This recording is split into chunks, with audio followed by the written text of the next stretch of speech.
And I have to say, because we have a lot of farmers in this place, we had this hat made up. Look at that. It's the John Deere colors, actually. But make our farmers great again. Isn't that great? Make our... And yesterday, you know, we've been working on these trade deals, which are the worst ever made by any country in history. We had the worst trade deals. We don't have one trade deal that's any good. Between NAFTA, which was a horrible deal, and we're getting close on that, but we're making it good. You're dealing with closed markets. The Canadians, you have a totally closed market from so many, you know, in Canada, they have a 375% tax on dairy products.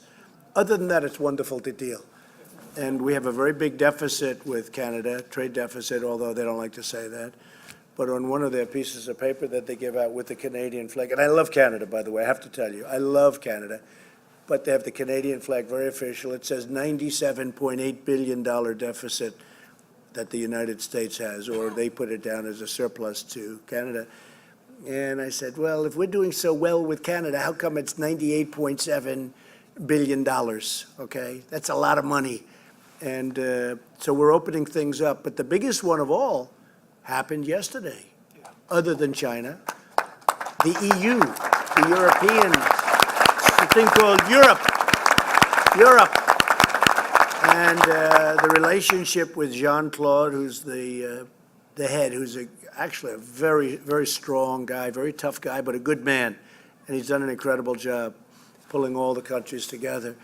But we just opened up Europe for you farmers. You're not going to be too angry with Trump, I can tell you, because you were essentially, wouldn't you say, Kim, they were restricted from dealing in Europe. You had barriers that really made it impossible for farm products to go in. And I said to him, do me a favor, will you just, because, you know, China's doing a little number, they want to attack the Farm Belt because they know the farmers love me, they voted for me, we won every one of the states, and you look at that middle of this country, outside of a little bit of blue on the outer edges of the country, we want just everything. And so they figured, oh, what we'll do is we'll attack them.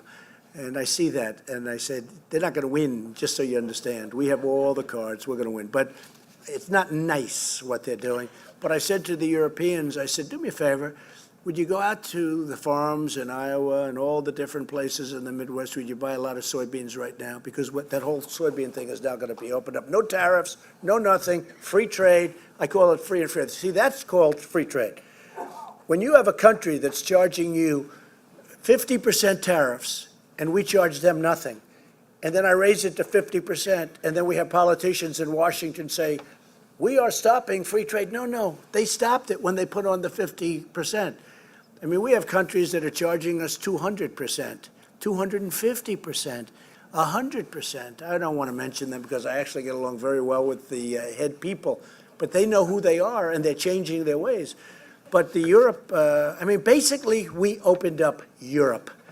And that's going to be a great thing for Europe, and it's really going to be a great thing for us, and it's going to be a really great thing for our farmers because you have just gotten yourself one big market that really, essentially, wouldn't you say, Kim, never existed because you just had a problem. So we did that yesterday afternoon. We signed a letter of intent, or agreed to a letter of intent, and we're starting the documents. But the relationship is very, very good. So we're very happy.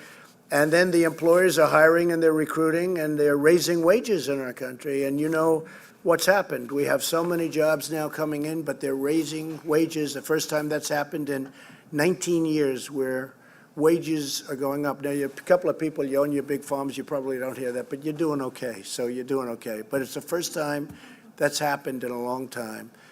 And we're just doing really, really well as a country. And there's no place doing better than Iowa. I mean, there's no place with better leadership. There's no place with more advanced thought.